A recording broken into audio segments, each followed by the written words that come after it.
그래서 우리가 하나 배워야 될 게 뭐냐면 주식 투자는 분위기예요.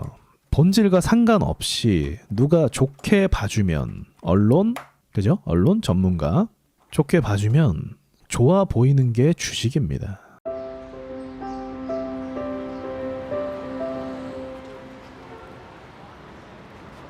막말로 제가 여기서 어떤 회사를 얘기하면서 매출은 똥이에요. 영업이익도 계속 못 내요. 근데 어떤 회사를 얘기하면서 그 회사의 장점과 가능성을 이야기한다고 가정해보죠.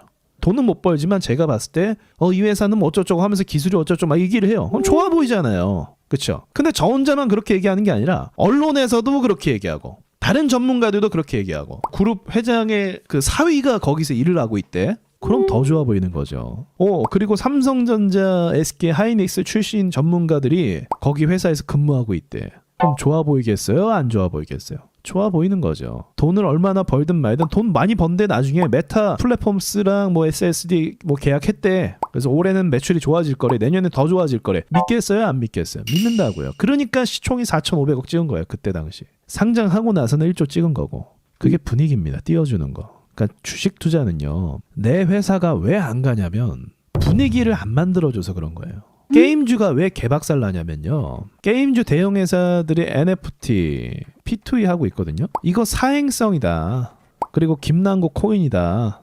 이렇게 하니까 뭘 만들고 있어요? 와, 얘네 이걸 왜 하는 거야? 이런 식으로 되고 있는 거예요. 그러니까 이런 게 뭐냐면 좋게 봐주면은 좋게 보이기 때문에 상승하는 거고 세력들이 매집 중이면 좋게 봐주면 안 되는 거예요. 나쁘게 보여야 되는 거예요. 회사는 돈 잘 벌고 사업은 문제없고 미래지향적이지만 세력들이 매집하고 싶어? 그럼 좋게 보이면 안 되는 거예요.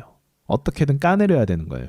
그래야 사람들이 파니까 욕하면서. 그리고 나중에 오르면 어떻게 돼요? 그제서야 사람들이 좋은 주식이다, 좋은 회사다 이렇게 얘기하는 겁니다. 주식은 분위기예요. 지금은 무슨 분위기예요? 이전부터 그랬지만 전기차 분위기 땐 전기차 분위기였고 지금은 어떤 분위기예요?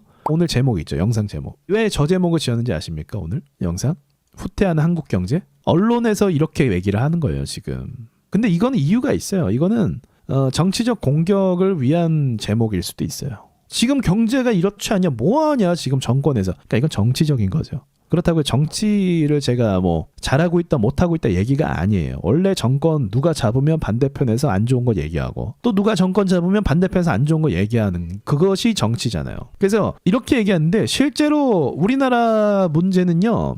환율 문제예요. 환율로 인해서 경상수지나 이런 쪽으로 문제가 생긴 거예요. 그래서 GDP가 깎여 나가고 있는 거고. 그래서 환율을 잡아야 돼요, 지금. 환율을 안정화시키는데 최선을 다해야 되고 환율이 안정화가 되면 기업들도 이제 제자리로 돌아갑니다. 그래서 다시금 GDP는 올라갈 수밖에 없어요. 그래서 이제 이러한 영향이 있기 때문에 실제로는 경제가 뭐 좋은 건 아니지만 사실 금리가 고금리라서 좋은 건 아니지만 아직 다 망하는 건 아니기 때문에 또 다시금 또 회복이 되고 정리가 되는 그런 과정을 겪을 수밖에 없어요. 금리가 인상되면 그렇고 또 금리가 인하되면 또 경제가 부양이 되고 뭐 그런 거 아니겠습니까? 그래서 이런 자극적인 기사에 휘둘릴 필요가 없어요.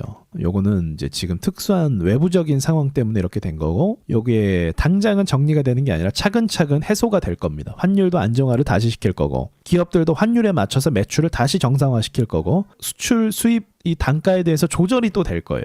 언제까지 삼성전자가 저렇게 작살날 수 없거든요. 그러니까 삼성전자가 영업이익이 작살나니까 후퇴하는 한국 경제가 된 거예요. 그건 사실이에요. 근데 제가 말하고자 하는 건 뭔지 아시겠죠? 언제까지 그렇게 있을 수는 없어요. 기업들이. 뭐 바보도 아니고. 여러분 같으면 가만히 있을 거예요. 우리가 그동안 1,000억을 벌었어. 근데 환율이나 여러 가지 대외적인 문제로 인해서 갑자기 50억을 벌어. 가만히 있을 거예요, 여러분이? 아니라는 거죠. 1,000억을 벌던 회사가 갑자기 50억을 번다. 그거는 그 회사의 문제가 아니고 대외적인 문제가 생긴 거예요. 대외적인 문제가 해결이 되면 차후에 회복이 될 거예요. 비즈니스 하는 사람들은 그걸 알기 때문에 기다리거나 아니면 회복이 안 되면 그에 따른 어떤 특단의 조치를 내리게 됩니다. 어쨌든 지금 분위기는 굉장히 시장을 안 좋게 만들고 있는 분위기예요. 이렇게 분위기가 안 좋으면 주식을 사라고 해도 안 삽니다. 주식 투자해. 야, 지금 주식 투자 왜 하냐? 금리도 오르고 지금 경제도 어렵다고 하고요. 우리 가계부채도 터질 것 같은데 지금 주식하면 안 돼. 이렇게 얘기 나오는 거예요. 모두가 다 그 생각을 갖고 있는 거예요. 그러니까 주식을 안 사는 거예요. 사람들이. 그렇죠. 그래서 1차적으로는 경기 회복 기사가 나와야 됩니다. 경기 회복 기사가 나와야 되고 그리고 금리 문제가 해결돼야 돼요. 지금 고금리 때문에 은행들이 금리를 올려서 주담대 대출 이자 부담이 커지고 있거든요. 이 문제가 해결이 돼야 돼요. 이거 털고 갈 건지 아니면 안고 갈 건지. 안고 가는 거면은 금리를 더 이상 올리지 않는 거고, 털고 가는 거면 한국은행 측에서 금리를 올려줘야 돼요. 근데 지금 금리가 이제 인하가 되고 하면은 이제 분위기가 바뀔 거라고 전 보는 건데 서서히 바뀌고 있어요, 사실은.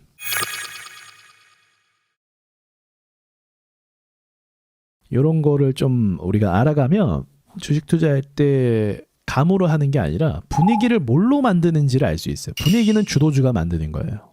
지금 주도주 있냐? 없어요. 없으니까 시장이 이러는 거예요. 그럼 주도주는 언제 생기냐?